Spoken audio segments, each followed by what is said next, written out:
Hello students, question पर discussion हम सीधा आ रहे हैं यहां पर। ये देखिए आपका ट्रेकिया किसका श्वसनांग है? Trachea is the respiratory organ of, answer क्या बना हमारा? कॉकरोच। कॉकरोच हमारे सिलेबस में है, इसलिए मतलब ये है। और कॉकरोच से 3-4 वैरायटी क्वेश्चंस की और भी है, जिसको भी आगे चल के हम डिस्कस कर लेंगे।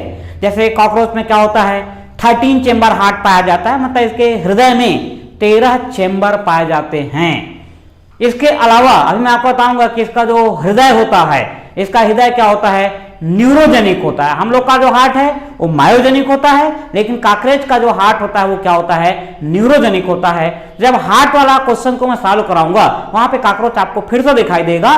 फिलहाल इतना ध्यान रखना कि trachea is the respiratory organ of cockroach. ठीक है, चलिए दूसरा आपको क्वेश्चन दे रहा है कि रुधिर में CO2 संवहन मुख्य रूप से होता है किस फॉर्म में? ठीक है, मतलब transportation of CO2 through blood mainly in which form? हमारा आंसर क्या होगा? Sodium bicarbonate. मतलब हमारे ब्लड में CO2 का ट्रांसपोर्टेशन मुख्य रूप से किस फॉर्म में हो रहा है? हमारा आंसर क्या होगा? Sodium bicarbonate. ठीक है, चलिए ये ध्यान रखना, ये भी पूरा भी डिटेल आपको बताऊंगा मैं। ठीक, नेक्स्ट आपका हैमबर्गर प्रक्रिया किससे संबंधित है? हैमबर्गर फेनोमेनॉन इट कंसर्न विथ, हमारा आंसर क्या बनेगा? Chloride shift. हमारा आंसर क्या बन जाएगा यहां पर? क्लोराइड शिफ्ट बनेगा आंसर। ये अपने को ध्यान देना है यहां पे। तो क्लोराइड शिफ्ट का ही दूसरा नाम क्या है? हैमबर्गर फेनोमेनॉन। तो अभी ये तीनों क्वेश्चन को यहां पर एक एक करके मैं एक्सप्लेन करते जा रहा हूं, ध्यान से देखेंगे। चलिए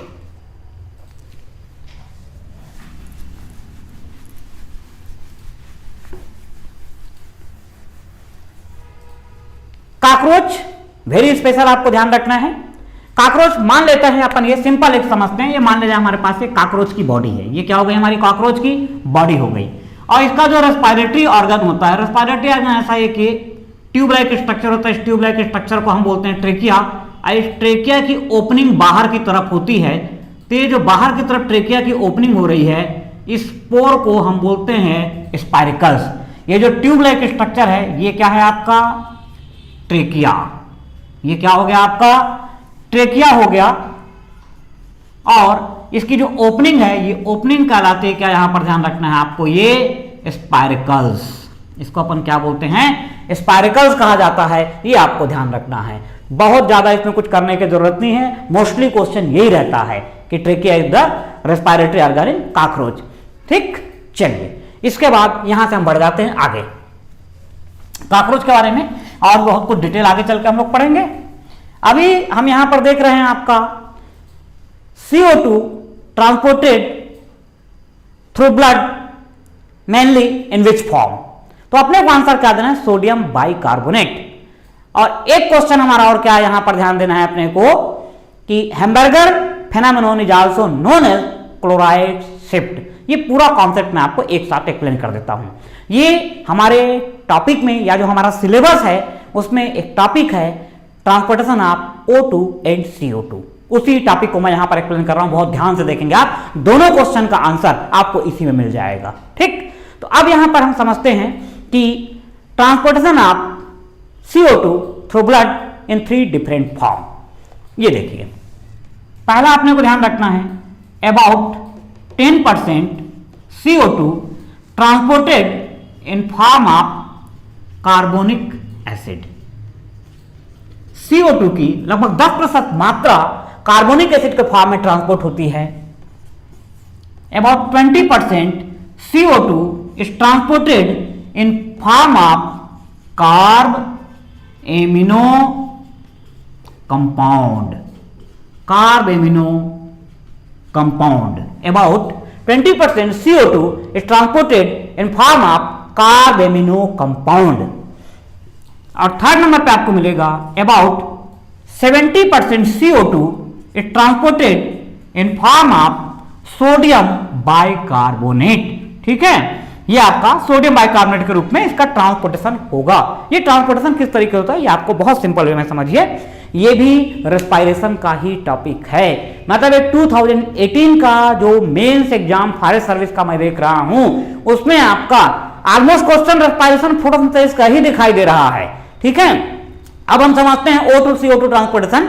ये तो डिटेल आपको बताऊंगा, लेकिन अभी अपन देख रहे हैं कि हमने इंस्पायरेशन किया, इंस्पायरेशन से अपने को CO2 अंदर पहुंचेगी, लंग्स से मतलब आपका O2 हमारे इंस्पायरेशन की प्रोसेस अंदर जाएगी और ये O2 लंग्स के थ्रू होते हुए पहुंचेगी ब्लड में।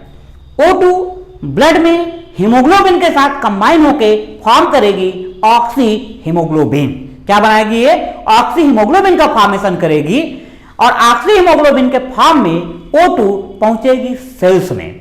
सेल्स में O2 मेटाबॉलिक एक्टिविटीज में यूटिलाइज हो जाएगी, उपयोग हो जाएगी और सेल्स या टिश्यूज के द्वारा प्रोड्यूस होगी CO2। मतलब ऑक्सीजन टिश्यूज में या सेल्स में जाकर के उपयोग हो गई और टिश्यूज के द्वारा या ऊतक के द्वारा उत्पन्न होगी आपका CO2। ये CO2 टिश्यूज के द्वारा रिलीज की जाएगी ब्लड में और ब्लड में CO2 का ट्रांसपोर्टेशन 3 डिफरेंट फॉर्म में होगा। उसी 3 डिफरेंट फॉर्म को यहां पर मैं बहुत अच्छे से आपको समझा रहा हूं, आप ध्यान से इसको देखेंगे।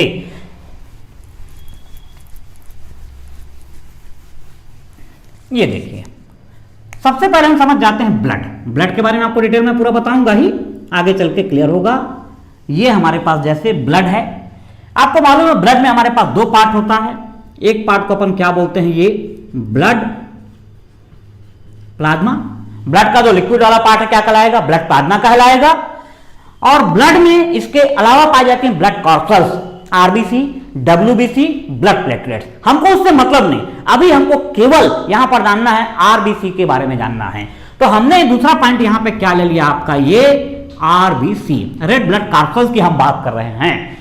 तो जो रेड ब्लड कॉर्पल्स है ये भी क्या एक प्रकार की सेल है? रेड ब्लड कॉर्पल्स क्या है? एक प्रकार की सेल है, एक प्रकार की कोशिका है। आपको ध्यान होगा रेड ब्लड सेल्स आपको इस टाइप से ऐसी कोशिका दिखाई देती है, बाई कॉनकेव होती है, उभय अवतल, इधर से भी अवतल, इधर से भी अवतल। आगे चल के अपन ब्लड वाले टॉपिक पे कोई डिटेल पढ़ेंगे। ठीक, अब यहां पर आपको ये देखना है कि जो आरबीसी है, आरबीसी में होता है क्या? आपका ध्यान रखना, वाटर रहेगा और क्या रहेगा? पोटेशियम आयन रहेगा।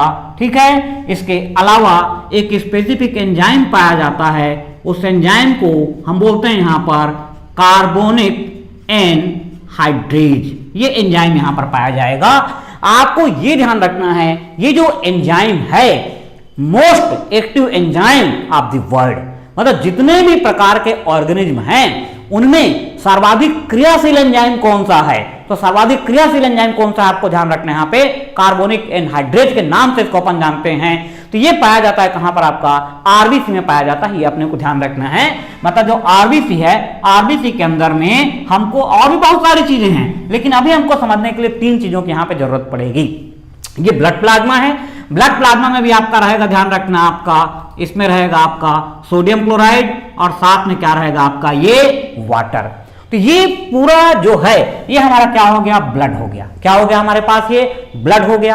अब आपको मैंने अभी बताया कि हमारे पास क्या है? ये है टिश्यू या ऊतक। ये क्या हो गया आपका? टिश्यू या ऊतक हो गया। ठीक है, ये हो गया आपका,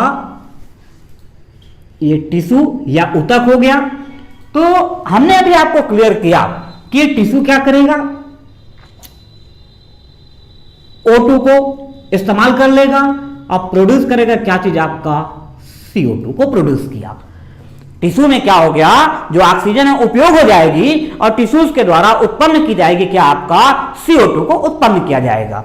अब ये जो CO2 है, जितनी भी CO2 है, ये यहां पर पहुंच गई कहां? आपका ये ब्लड में पहुंच गई। ब्लड में लिक्विड वाला पार्ट क्या है उसका? ब्लड प्लाज्मा है। लिक्विड वाला पार्ट क्या है उसका? ब्लड प्लाज्मा है, ध्यान रखना आपको।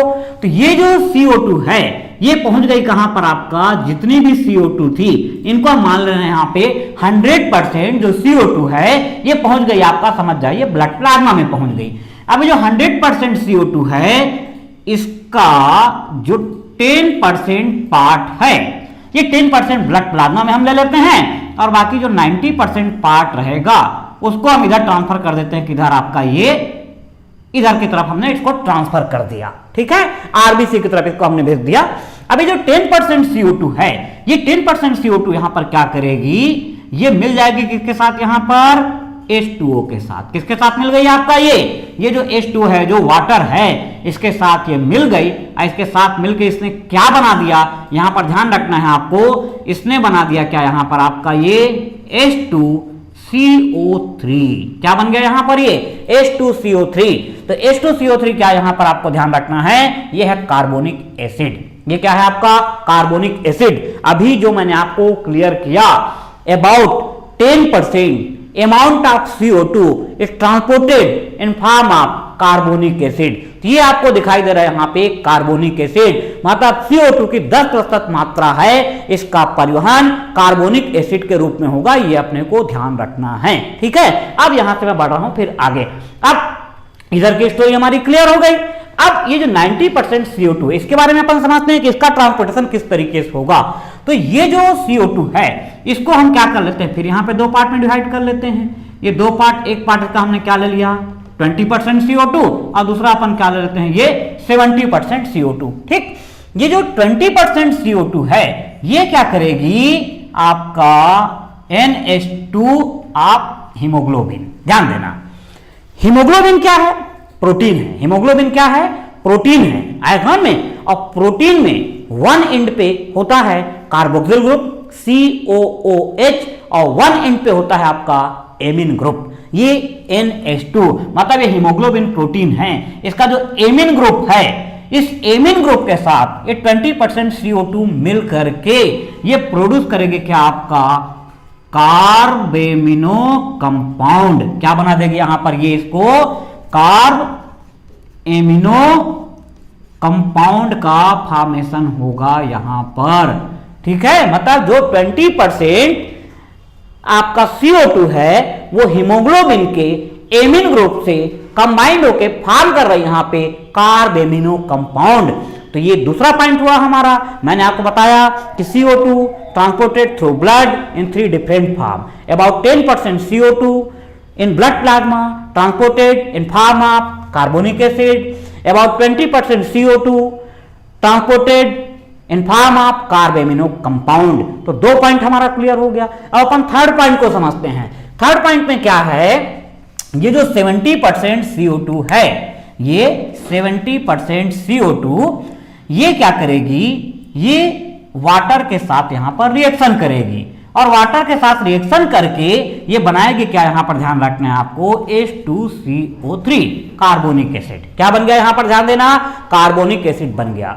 अब यहां पर पॉइंट को समझना, अभी कंप्लीट नहीं हुआ है, अभी बहुत कुछ पढ़ना है। अब यहां पर ध्यान देना कि यहां पे भी कार्बोनिक एसिड बना है और यहां पे भी कार्बोनिक एसिड बना है, लेकिन यहां पे जो कार्बोनिक एसिड है मोर अमाउंट में बना है, क्योंकि यहां पे 70% CO2 है, तो ये आपका मोर अमाउंट में कार्बोनिक एसिड बना। और यहां पे 10% CO2 है, लेस अमाउंट में कार्बोनिक एसिड बना। तो कभी कोई ये बोलता है कि इसका क्या कारण है, what is the main reason, तो आपको यहां पर ध्यान रखना है in RBC this reaction occur in presence of carbonic anhydrase. मतलब ये रिएक्शन आरबीसी में हो रहा है और आरबीसी में क्या है, ये एंजाइम है, एंजाइम की प्रेजेंस में रिएक्शन हो रहा है। तो आगे चल करके मैं एंजाइम आपको पढ़ाऊंगा, यदि सिलेबस में होगा तो, या नहीं भी होगा तो भी पढ़ना पड़ता है, क्योंकि रेस्पिरेशन की पूरी मैकेनिज्म या डाइजेशन अपन पढ़ते हैं, पूरा एंजाइम का खेल होता है। एंजाइम के बारे में आगे चल के मैं पढ़ाऊंगा आपको। Enzymes are proteinous organic biocatalyst which increase or decrease the rate of reaction। मतलब एंजाइम प्रोटीन युक्त जैव उत्प्रेरक होता है जो कि रासायनिक अभिक्रिया की दर को घटाने अथवा बढ़ाने का कार्य करता है। तो यहां पर ध्यान देना कि ये जो रिएक्शन हो रहा है इन presence of carbonic anhydride enzyme, इसलिए यहां पर मोर अमाउंट में कार्बोनिक एसिड फॉर्म हो रहा है, जबकि यहां पर ये एंजाइम नहीं पाया जा रहा है, इसलिए यहां पर लेस अमाउंट में कार्बोनिक एसिड का फॉर्मेशन हो रहा है। यहां तक की स्टोरी हो गई क्लियर।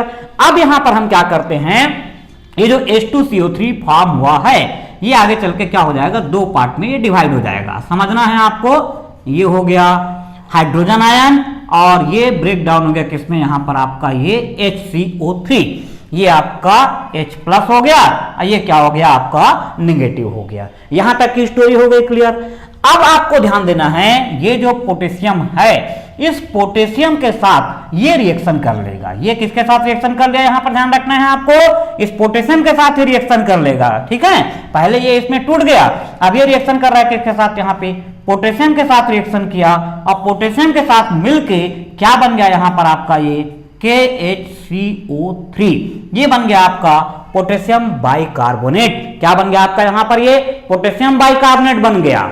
आया था ना, बहुत अच्छे से ध्यान देना, इसी चीज को मैं आगे एक्सप्लेन कर रहा हूं। तो इसको यहां पर हमारे पास बन गया ये पोटेशियम बाइकार्बोनेट बन गया। एक स्टोरी इधर की आप ध्यान रखना, दूसरी स्टोरी इधर देखना। इसके यहां से मैं डिलीट कर दिया। ठीक है, अब ये जो NaCl है इसको ध्यान देना, ये NaCl क्या हो जाएगा, ये दो पार्ट में टूट जाएगा। ये आपका किस पार्ट में टूट गया, ये Na+, और ये आपका क्या हो गया, ये क्लोराइड। ठीक, अब ध्यान देना, ये जो क्लोराइड है, ये क्लोराइड आ जाएगा इधर, ये आ गया क्लोराइड, और ये जो पोटेशियम बाइकार्बोनेट है, ये पोटेशियम बाइकार्बोनेट भी यहां पे क्या हो जाएगा, दो पार्ट में टूट जाएगा। ये पोटेशियम बाइकार्बोनेट जो आपका बना है, ये यहां से इसको मैं हटा दे रहा हूं। हमारे पास क्या बना हुआ है देखना, यहां पर अभी आपका ये बना है ये KHCO3 पोटेशियम बाइकार्बोनेट बना है। ये भी यहां पे क्या होगा, दो पार्ट में टूट जाएगा, break down into two part. कौन कौन सा, ये K+, इधर आपका क्या हो गया, ये HCO3-। बहुत अच्छे से समझना, ध्यान देना, इधर सोडियम क्लोराइड ये ब्रेक डाउन हो गया, इधर ये ब्रेक डाउन हो गया। इसका जो क्लोराइड आयन है ये इधर आ गया, और इसका जो कार्बोनेट आयन है वो इधर आ गया, ये HCO3 ये हो गया। ठीक, अब यहां पर ध्यान देना, ये जो है इसके साथ मिल जाएगा, बना देगा क्या, पोटेशियम क्लोराइड बना देगा। आया समझ में, और ये जो है ये मिल जाएगा किसके साथ, यहां पर इसके साथ मिल जाएगा, ये मिल गया किसके साथ, ये सोडियम आयन के साथ में। क्या बन गया यहां पर, ये NaHCO3, ये बन गया आपका सोडियम बाइकार्बोनेट। क्या बन गया आपका, ये सोडियम बाइकार्बोनेट। तो अब यहां पर ध्यान देना, आपको पहला कॉन्सेप्ट ये क्लियर हो गया कि हमने ये बोला सोडियम बाइकार्बोनेट बन गया, और ये हमने बताया था अबाउट CO2, मतलब about 70% CO2 is transported in form of sodium bicarbonate. ये दूसरा आंसर भी आपका क्लियर हुआ। तीसरा आपका क्या क्वेश्चन हमने लिखा था, क्लोराइड शिफ्ट क्या है या हेम्बर्गर फिनोमेनन क्या है। ये देखिए, ये क्लोराइड आयन इधर आ गया और कार्बोनेट आयन आपका इधर आ गया। इसी घटना को हम बोलते हैं क्लोराइड शिफ्ट, मतलब क्लोराइड यहां पे शिफ्ट हो गई, और इस घटना को बताने वाला जो वैज्ञानिक था उसका नाम क्या था, हेम्बर्गर। तो chloride shift is also known as Hamburger phenomenon. आयतन में इसको अपन क्या बोलते हैं, यहां पर ये हेम्बर्गर की घटना के नाम से इसको जाना जाता है, हेम्बर्गर फिनोमेनन। ठीक है, ये हेम्बर्गर फिनोमेनन हुआ अच्छे से क्लियर। ये तो क्लोराइड शिफ्ट को ही अपन क्या बोलते हैं, हेम्बर्गर फिनोमेनन या हेम्बर्गर की घटना के नाम से जाना जाता है।